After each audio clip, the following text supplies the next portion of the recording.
What's going on, fellas? This is Mike D, Mr. Double Down on You, and we got another episode of Black Fathers Now. And yo, dig this, man. We got a young brother, man. We got this young stud that's on the show that's going to do his thing. He's going to talk about his thing, but he's really got a lot going on, and I really felt the need to share with the Black Fathers Now family the life, the story, and the journey of my man, Kaymon Farmer. Now, he's a young brother, man. He's a millennial, but he's married. He's a young brother who's married. He's a millennial that's married. We don't always hear that in the same sentence, but he's actually building something based upon that particular experience that's going to inspire other millennials that are kind of in his same realm. But he's an entrepreneur. He's in the tech startup space. He's created this youth event called Unlock the Block in his native East Texas that he's going to share a little bit about. He's a record-holding college football or former college football player. He can talk a little bit about that later on too. But I mean, this brother's got a lot going on. He's really dynamic, and he and I connected actually about 2 years ago, and built a relationship. And you know, I've learned so much from him, and hopefully he's gained a little something from me. And but long story short, this friendship has been really amazing, and I just felt the need to, you know, put this thing on display for the world to kind of peek into some of the conversations that we have. So, fellas in the Black Fathers Now family, let's welcome my man, Kaymon Farmer. What's up, brother? Man, what's going on, man? Oh, that's all you can say. Look, cool breeze. What's going on? Yeah, it's definitely what it is. You know, it's another day of greatness on this end. And like I mentioned, you know, to you, I'm just looking forward to just hopping on the podcast, you know, spreading some value. Thank you for allowing me to be on here, you know, and even bringing awareness to anything I got going, you know, it's definitely a gain. So, you know, I'm very thankful for that. And so, yeah, man, a little bit about myself. I was born out here. Well, hold up. I ain't even asked you about yourself yet. See, you jumping the gun because you done listened to a couple episodes, but you skipped an important part. An important part of the Black Fathers Now format is to give shout outs. So before we get into you, let's get into a little bit of those around you that help you to become who you are. So give some shout outs, my man. Oh, yeah, definitely. Shout out to my wife, my mom, my family, my dad. I'm gonna see him tomorrow, so I'm looking forward to that. Yeah, awesome. Makes a difference. It really do. It really do. Also, my cousin, mentor, strength and conditioning coach in college. Like a lot of people, you know, had a lot to do with my growth, and I'm very thankful to say that. And so I'm glad you stopped me in my tracks because I believe as I continue to progress, and one of the reasons why I continue to progress at the rate I'm doing so is because I'm listening to people and I'm taking in and I'm gaining that wisdom. Gaining the knowledge, the experience brings the wisdom. And so, you know, just really being tapped into that mindset of like, you can't do this on your own, like ain't no self-mades. So I greatly appreciate you stopping me in my tracks for that. Dude, man, I'm gonna tell you, and it's such a powerful thing to hear you say it that way, and to really take a step back and really acknowledge that we are basically the result of all those that have come before us. You know, we're standing on the shoulders of giants, right? And the other part to it is we can't do anything by ourselves because nothing great was ever created in isolation or on an island. And so to your point, if you can really embody that early and really understand that, look, it's not me, it's me and my team, it's me and us, it's all of us. You know what I'm saying? When we can start to embody that, I think we all collectively and individually grow and go a lot further than we would have otherwise. So kudos to you for recognizing that, young brother. Appreciate that. And I really love the art that you got back there too, man. I'm looking forward to going to the safari. Yo, man, dude, I'm gonna tell you, dude, this is, we actually got this. It was like some furniture store going out of sale. And long story short, they had these pictures and everything was like 90% off in the store. So all the stuff was gone. I had to go take a leak. So I was in the bathroom. These two pictures were hanging on the wall in the bathroom. And I was like, yo, hey, can we get those pictures? So the dude walked in the bathroom was like, you want them? I was like, heck yeah. So he pulled them off the wall in the bathroom and now they're hanging on the wall at our crib. So dig that. Nah, I love it, man. I do. I appreciate you, man. Now, let's jump into your origin story. So take us back, man. You're originally from East Texas, man. Most definitely. Yeah, talk to us a little bit about growing up and, you know, some of your inspirations, family life, all of that, and what really led you to where you are today. Yeah, most definitely, man. I know being from East Texas, you're definitely proud to be from East Texas. I would say that. When I was instantly born, I was born in Dallas. Then we was in East Texas, but it was like right before I was 1 year old. Mm-hmm. And so like I was instantly born like at risk because my mom and dad weren't together. And so, yeah, that's how I started out. And I had a stepfather, pretty much that was in the household. And just growing up, man, my inspiration in East Texas was, drug dealers at times. It was people that was successful as an athlete. And also it was teachers. Like I found a lot of inspiration from teachers, like in a small town, Pittsburgh, Texas. Mm-hmm. And so being from a real small town, so many people. You just, feel that love everywhere you go pretty much, but also it's a lot of drama. So, you're definitely involved in a lot of drama, and it may not even be your drama.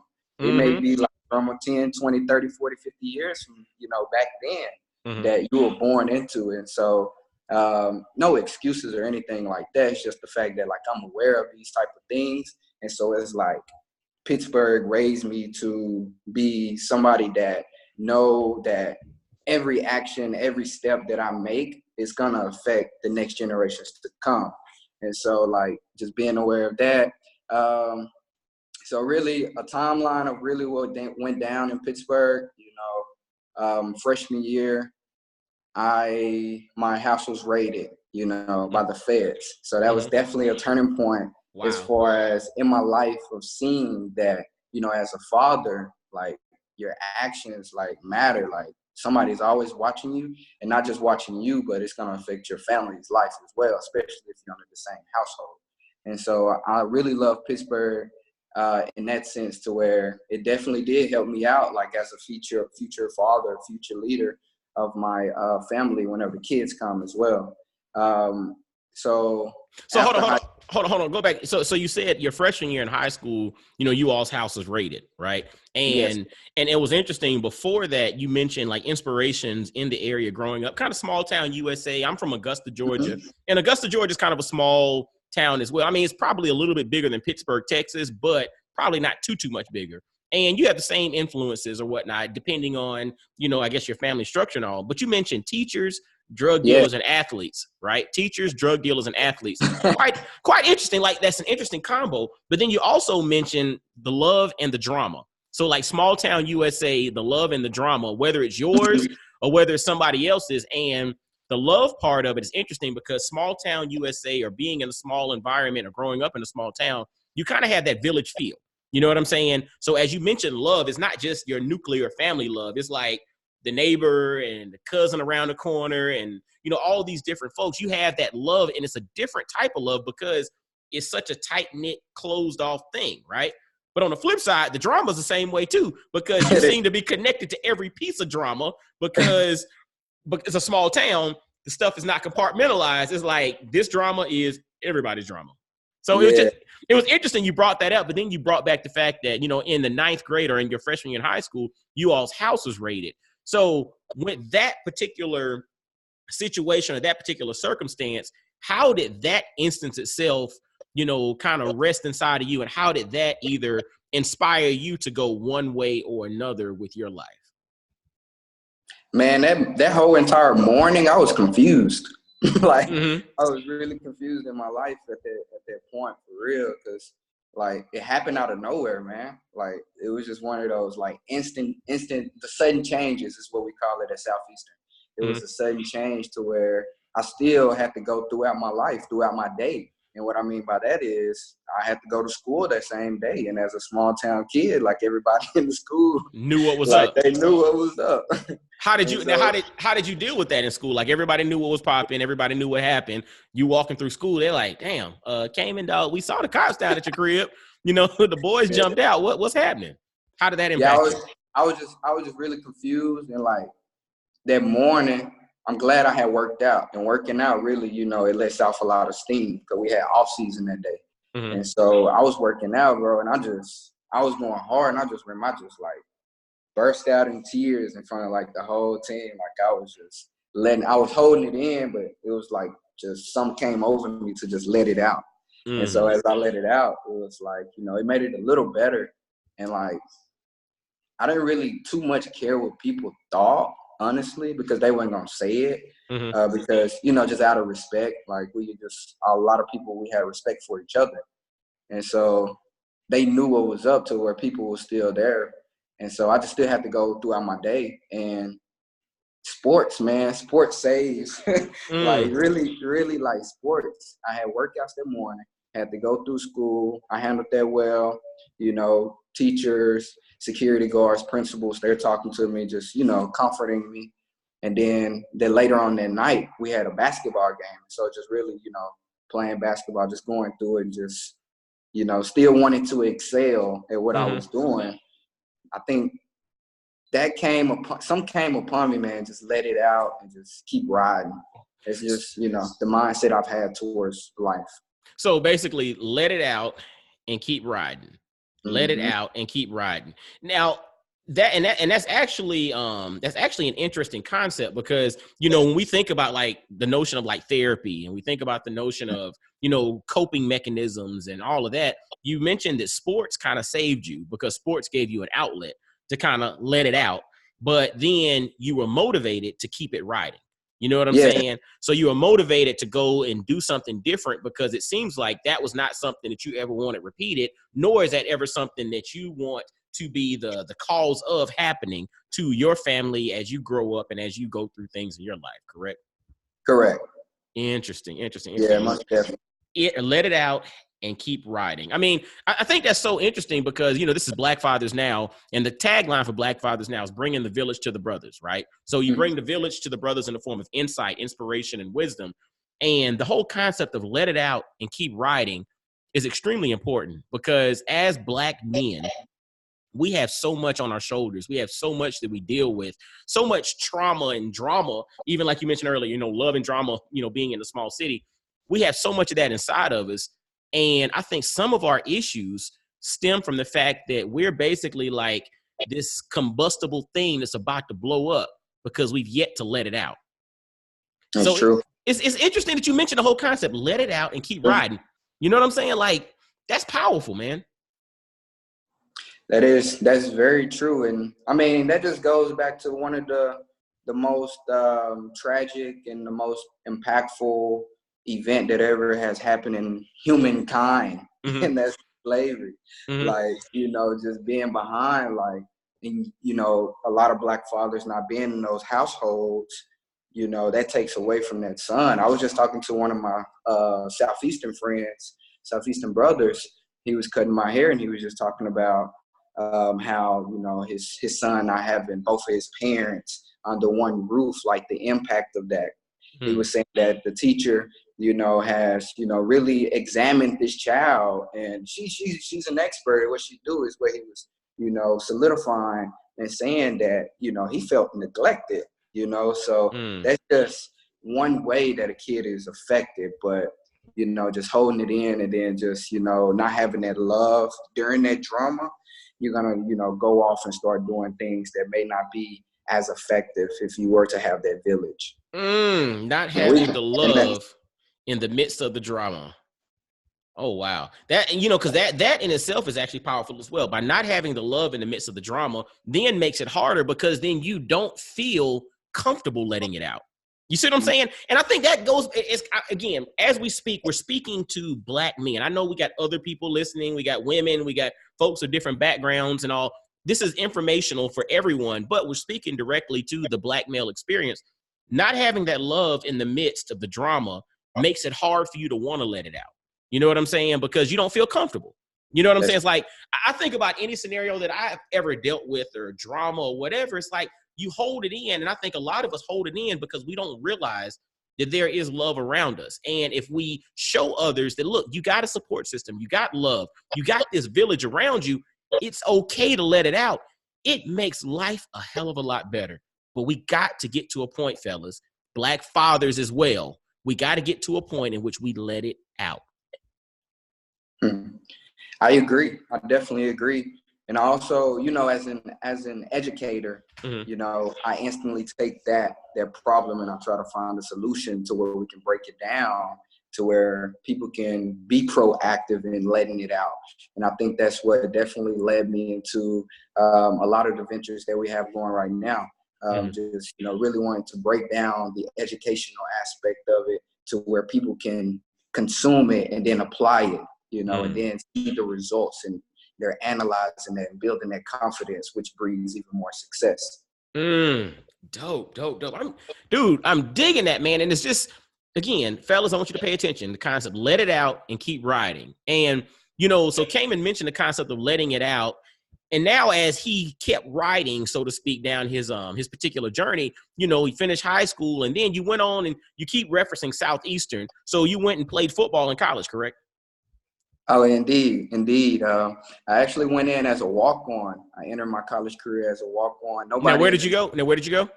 Southeastern Oklahoma State University. I had tried out. That's where the mentor, my strength and conditioning coach, my first cousin, Sean Cooper, that's where he went. And he spoke with the head coach. And that taught me connections out the gate. Like, once you get out of that town, you got to have connections to really, make it happen wherever you go. And so he was that connection to give me that shot. And I had to still go prove, that I was worthy of being on that team. And so once I got that chance, it was like, I'm very thankful for this opportunity. And that's what really drove me as well, just having that opportunity and making it paradise wherever I was at. And so that's what they taught us in that program, and they taught us so much. A lot of great men, in that program, a lot of great faculty at the school. Also a lot of people in the community that just, they love people that come in and want to add value to their community. So you said you mentioned the concept of connection. And so, I'm a big proponent of, it's not what you know or who you know, it's who knows you, right? So the power of actual connecting, the power of relationships. But then you also mentioned the fact that, you had to walk on, right? So that means you had to make the most of this opportunity that somebody opened the door to. And again, as we think about connections, people think connections are supposed to just hand you something and you're supposed to go forward with it. Connections sometimes just crack the door open. It's incumbent upon you to then open the door, to go in and then perform when you get there. And Indeed. and the thing that's so powerful about that, performing is exactly what you did. So you went from a walk-on to what? Name some of the accolades that you ended up finishing with at Southeast Oklahoma State University. So we started as a walk-on the first year. I would like to tell that a little bit. So that first game, I was number 2 on the depth chart. I had a senior in front of me. The second possession of the first game, that senior blew out his ACL. So the first game, I was really starting from then on throughout my career. So the first season, I had broke the receptions record for the school. Then throughout my career, for the 4 years, I broke 2 more records, the conference all-time receptions, and then the most receptions in a season at Southeastern as well. And so, really, man, that was definitely a great platform to utilize, but also the campus. Like, I graduated in 3 years with my bachelor's in occupational health and safety. So not only were, performing on the football field, but I, took it serious in the classroom as well. And also in the community. And that's where I have really a lot of great stories as far as like connections and having that village and that network. Most of us was really involved in the community. And I say athletes taking initiatives towards creating nonprofit organizations and spreading value that way, not only to the campus, but also the community. So we did that. And it was a great experience to be able to, be around the community that was like really collectively, wanting to grow, intentionally grow. We didn't have it all figured out, obviously, but, it was still it was a great journey to where it has catapulted us to where we are today. And so just having those accolades, and then also in the community, I was on the All-State Good Works team. I was one of 24 out of the U.S. that was spotlighted on that team with guys like Tim Tebow, Colt McCoy, Rhodes Scholar, Colin Moore, those type of leaders. That showed me so much. To be a part of them and have that week with them. It just showed me you can really like transform your entire life just by meeting someone. Whoa, stop there. You can transform your entire life just by meeting someone. Mm-hmm. That's, and it's interesting, the concept of meeting someone, because we can't omit how we actually connected, and that's through meeting someone. So True. Long story short, it's funny. I interviewed a brother. I'll put his episode in the show notes, but I interviewed a brother probably about a year and a half ago named Darren Roberts. And Darren Roberts is a really dynamic brother, former NFL college coach, speaker. He's a transitions coach. I mean, he does all this stuff, man, like really an author, best-selling author. And I was doing my due diligence before our interview, and on one of the web pages, I came across, I think it was an image of you signing a book at one of his, I think his football camp. And so I was like, who is this? So I ended up doing a little bit of looking, and I was just like, Kaymon Farmer, interesting. So I ended up reaching out to you after seeing you connected to Darren by doing my research from Darren. And then you and I built a relationship, and here we are almost 2 years later talking on the podcast. So again, it goes back to that concept of connections, right? The power of connections. The power of connections. And so, and speaking of connections, you've done different things, but then you're also in the business of creating things. And so you kind of led into it a little bit, with the Southeastern Oklahoma State community. In that community, you started creating the Unlock the Block, this nonprofit venture that it basically is just to inspire kids and all of that. Talk a little bit about that, man. What was that? What was that whole Unlock the Block joint? Yeah, so that was actually that idea was birthed in me in college, actually, on a bus ride to a game. You can tell where my mind was. Basically. So, yeah, so we sitting with my roommate and stuff, and then just really getting close to God, like really intentionally on my own, like, taking those steps. That really opened me up to like knowing I'm created by a creator, so why am I not creating? Whoa. Say that again. I'm created by a creator, so why am I not creating?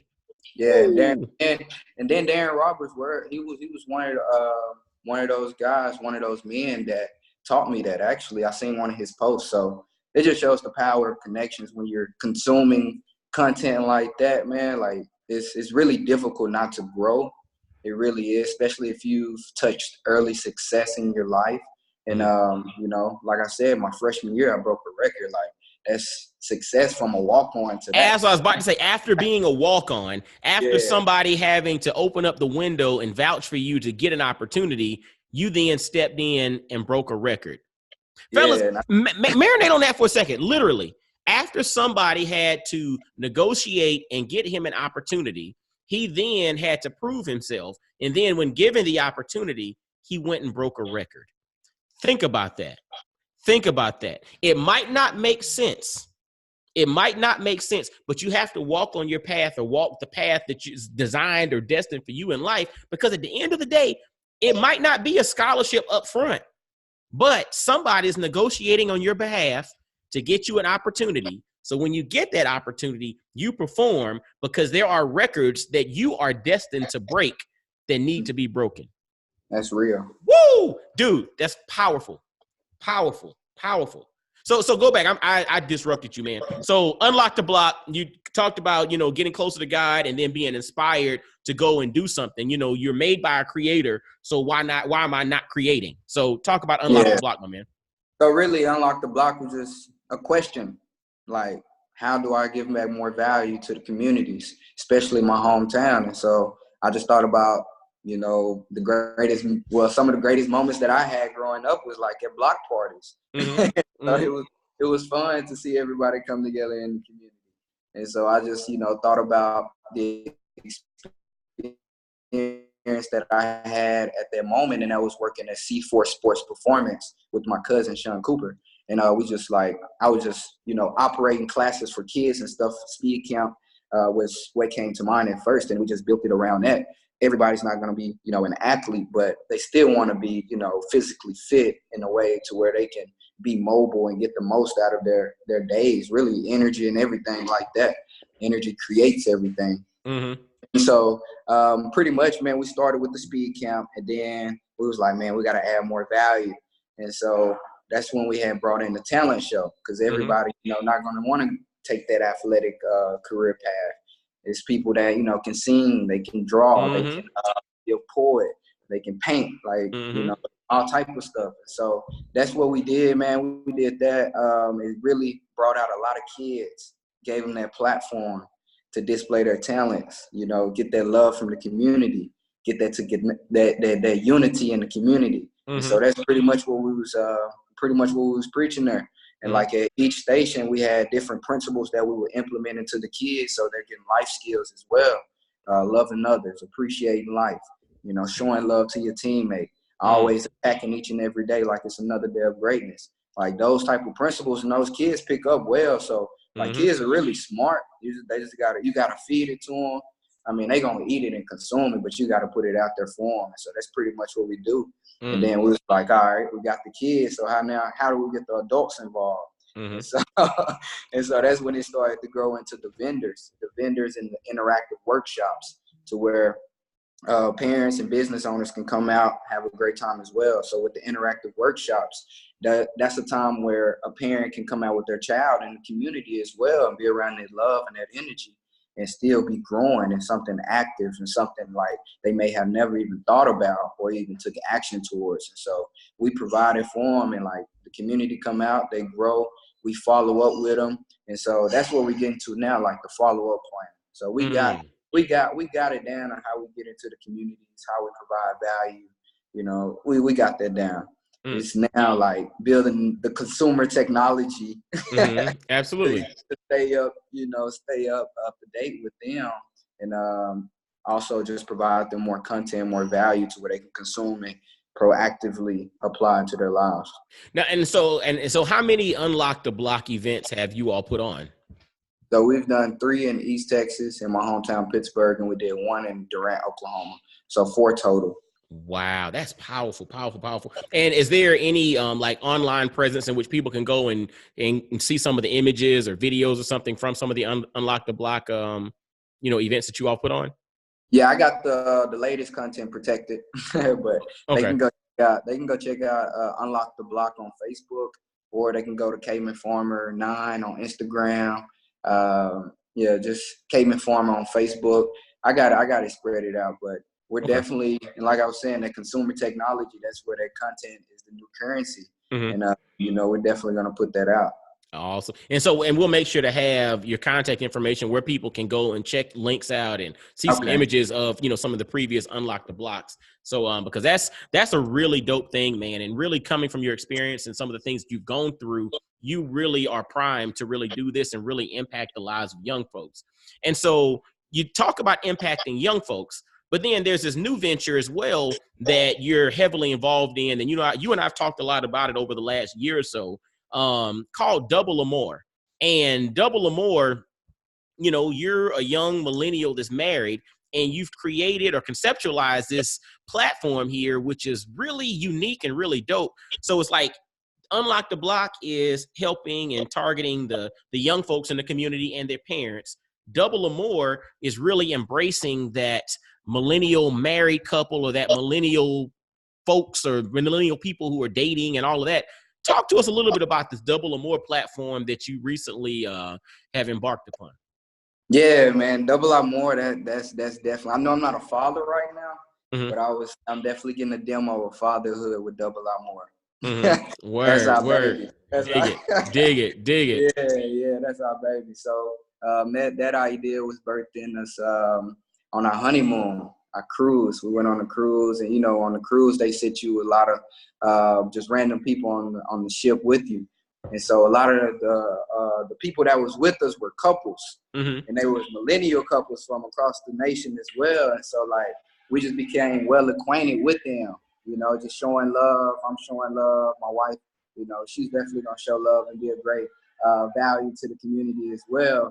And so it was like we was in this great moment, but then again, you get to thinking about your legacy. And your legacy is what can you do for others. And so I started thinking about how do we replicate this energy, this vibe, and offer it, you know, to the people that's not on this ship at this moment. And then that's when we brought it up at the dinner table. I think it was like the third or fourth night, to the people that we was with. And we was like, what y'all think about a, you know, a young millennial community for couples to come together, you know, have these type of moments, gain resources. And like the reactions was, you know, it was enough to be like, all right, let's do it. And so like, you know, probably about 4 months. This is back in 2017, April. 4 months, 5 months after that, because we had to unlock the block literally, you know, a couple weeks after the cruise. So I was still focused on that. So I gave it about 4 months. Then I reached out to one of my guys, really the only guy that I really knew in technology, Roman Herndon. And that just goes back to the power of connections. And so I just told him the idea, man. Like, yeah, his response was like, let's do it. So it was like, let's do it. So, man, Double R More has definitely been a great journey on the entrepreneur side that I can, like, you know, really help others with from the experience. Like, one thing was, you know, just getting out there with the money. So we had money saved. We invested $10K up front. But the only thing we didn't really know was where we wanted to take it. So I was too quick on the money. Well, hold on. Before you get into the money, explain a little bit of what is Double or More. Like, really explain a little bit about that. And then let's jump into, like you mentioned, lessons learned with the money and investment and the direction and all. Talk to us a little bit about what actually is Double or More. So Double or More is a social community for couples where they gain resources that's easy to use, that helps them stay proactive in their relationships, and also connecting with couples and community groups. We'll have that as well, along with the way to build a residual income by inviting others to the community. So it's like a social network, but you're getting paid for your efforts. And that's pretty much what we got going, man. And it's a web-based platform. It's going to be soon an app. And we just really just bringing the community, unifying it, and bringing the resources and giving couples a safe haven to come to.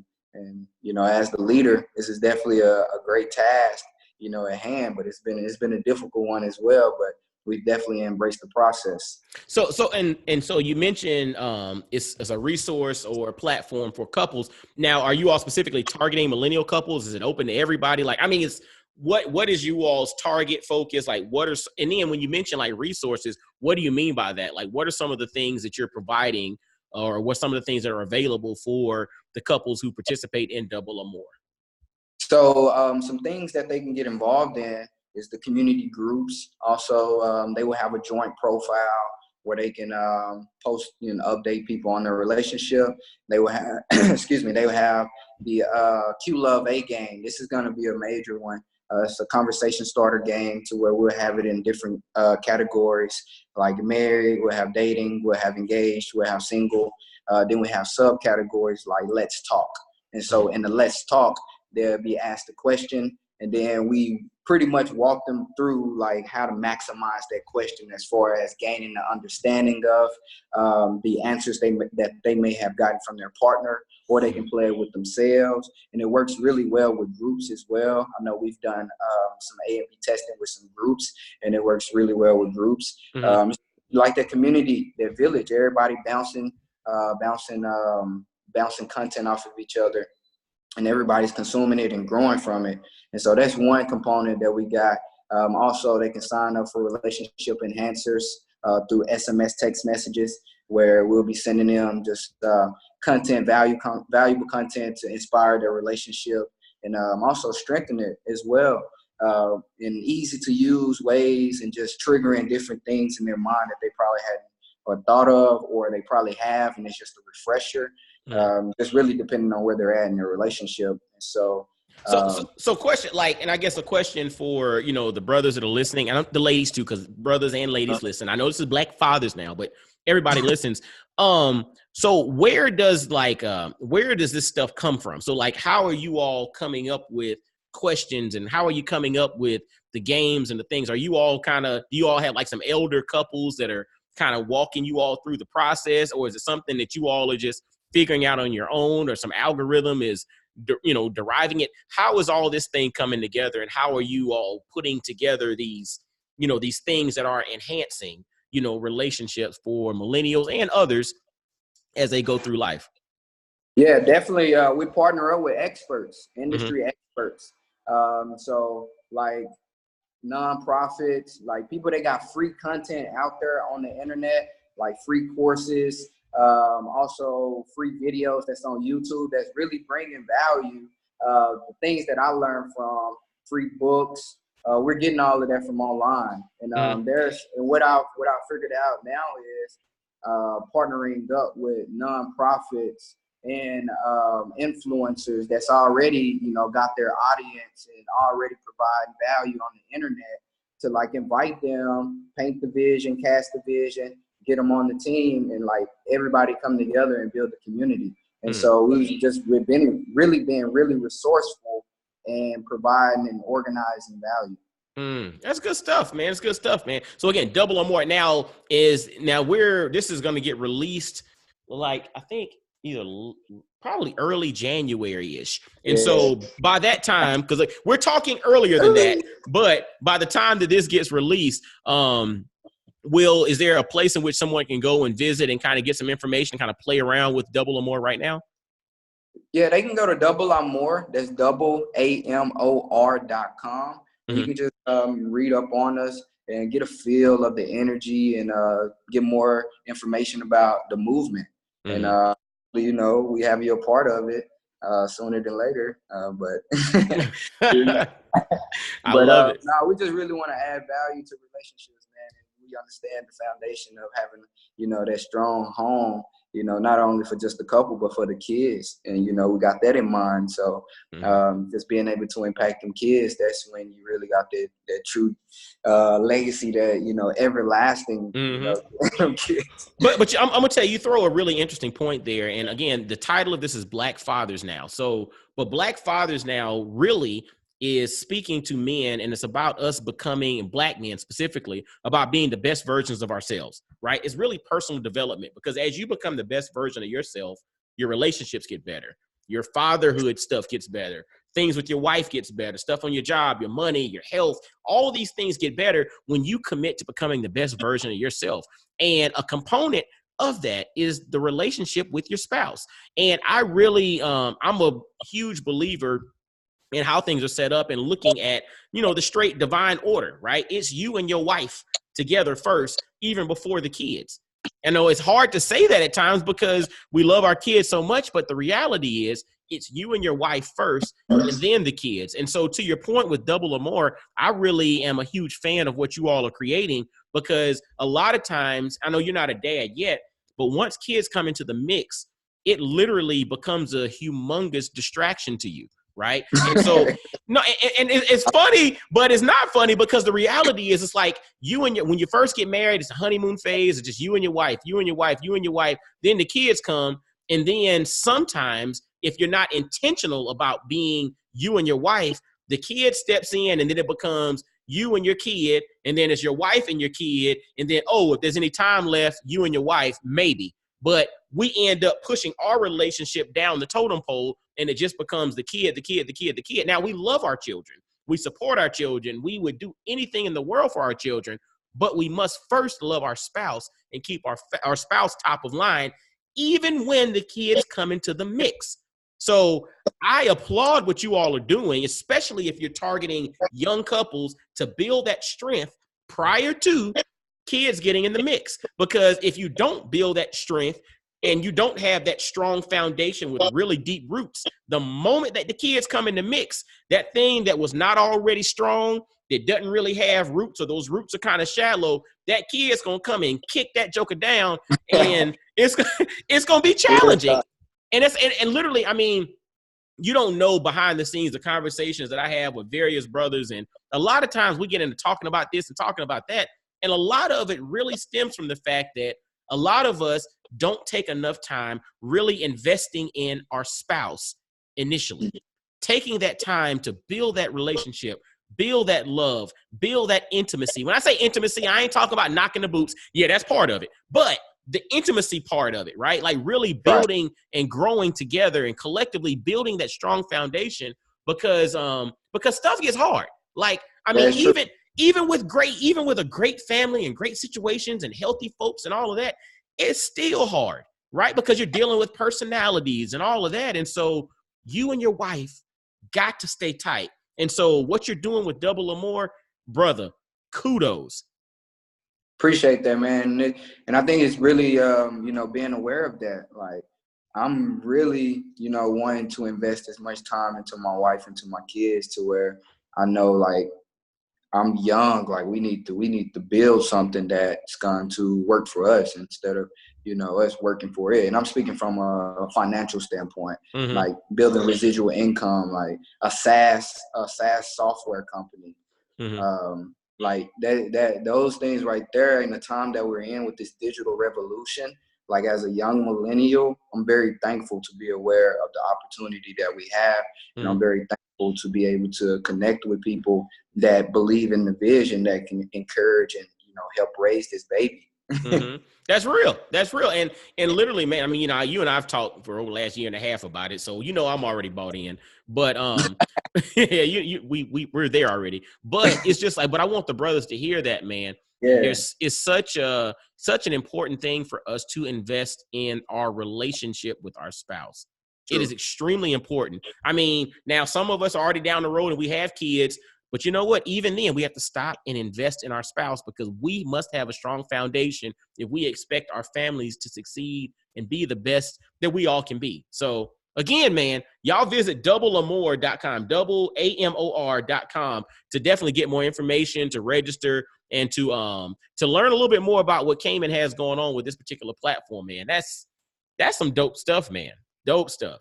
And so to that point, is there anything else that you like to kind of share with the brothers with the Black Fathers Now family? I would definitely say with the Double or More, like it's definitely worth it. Just really having that village is powerful, and that's what you're doing.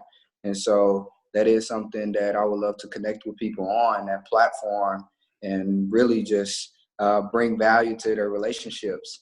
That's powerful in their businesses as well. And so I know that, the power of village definitely brings in connections and resources. And so if it's people out there that, is hearing this and want to be a part of whatever we got going as far as a book, speaking, technology, apps, marketing, community events, all of that, startups, let's connect. You can connect with me at Kaymon Farmer 9. That's on Instagram, and doubleamore.com. And you can also go to KaymonFarmer.com. I have a great blog on there. It's called How to Thrive with the Workaholic Spouse. That's exactly what I am. So you said KaymonFarmer.com? Yeah, KaymonFarmer.com. KAYMON Farmer.com. Okay. So KaymonFarmer.com, Kaymon Farmer 9 on Instagram, and definitely doubleormore.com. And from there, we can catch everything about Kaymon Farmer, learn a little bit about you, connect with you, link up, bring you in to speak, get your books on. If you got some venture capital or whatever you want to invest in Double or More, get at your boy, get at him.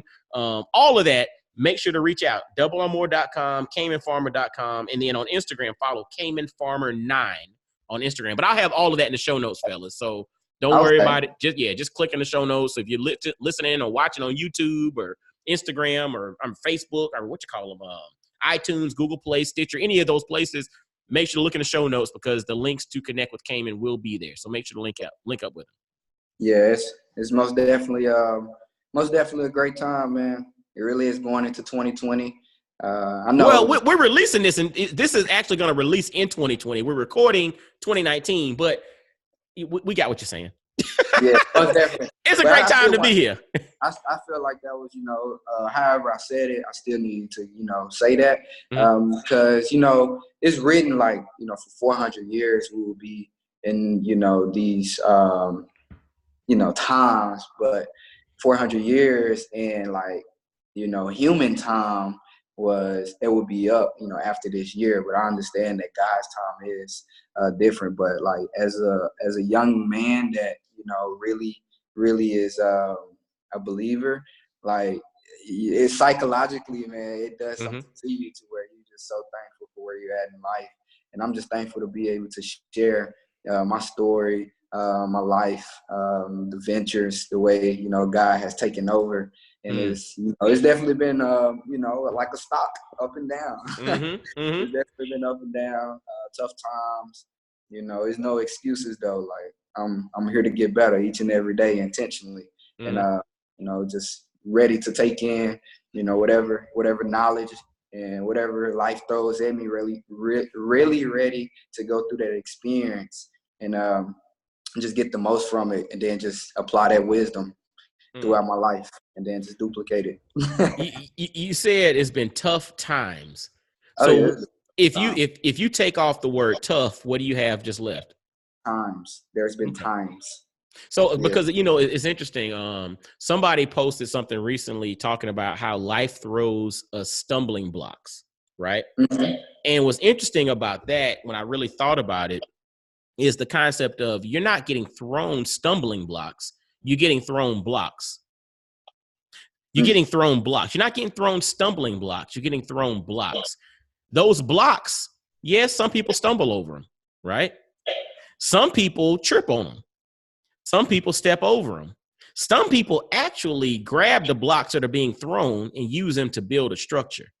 That is true. So it's the whole notion of times, right? So yes, we all have times. Some of the times are tough. Some of them are great. Some of them are challenging. Some of them are easy. Some of them are difficult. And we got all these things. They're times. We just add that other part onto it based off of our perspective.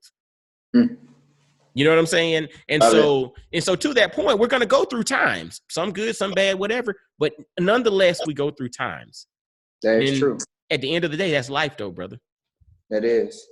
I'm glad you said that, because Tony Robbins has said that as well. You know, we're definitely going to go through those times. It's just the perspective you have of those times. And I even had put that in the book, Another Day of Greatness. The way you look at that perspective, or the way you look at that situation in your life is how, you know, you're gonna come out of it.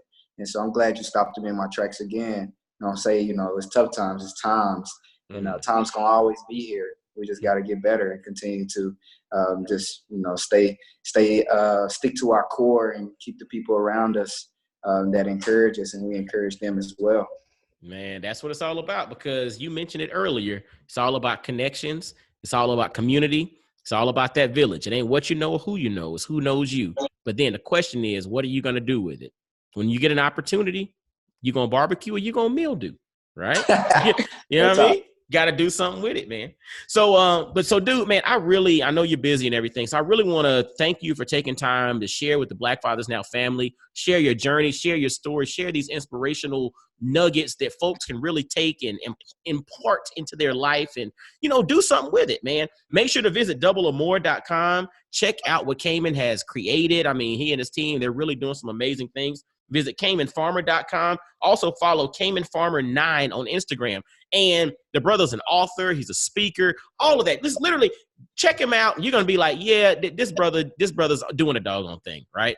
And so make sure to follow him. But when you do follow him, make sure to let him know that you heard about him on Black Fathers Now. This is my guy. So we're going to make sure that he does his thing. And one of my missions in life is to make sure the right people win and win big in life.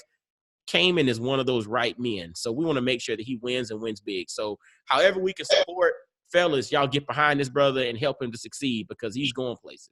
All right? I greatly appreciate that, man. I really do. No doubt. No doubt. Now, fellas, again, reach out to Kaymon Farmer. All his information is in the show notes. Connect, follow him, let him know you heard about him on Black Fathers Now. But then, as always, visit blackfathersnow.com. Subscribe via iTunes, Stitcher, Google Play, iHeartRadio, on Amazon Alexa. You know, ask it to play Black Fathers Now, the podcast, whatever. Any way you listen to podcasts, find a way to do it. Download, subscribe, share this thing out, because there are a lot of brothers that need to hear this type of conversation, because we want us to be the best version of us that us can be. That. Oh, man. And as always, you know, make sure to follow on social media, Black Fathers Now, on Facebook, Instagram, on Twitter. Again, share. If you're interested in having me come out and speak, again, visit blackfathersnow.com, or you can visit IamMikeDorsey.com. Again, this is Mike Dorsey, Mr. Double Down on You. And until next time, Y'all be blessed, well, and wise. And I'll holler at you. Peace. Peace.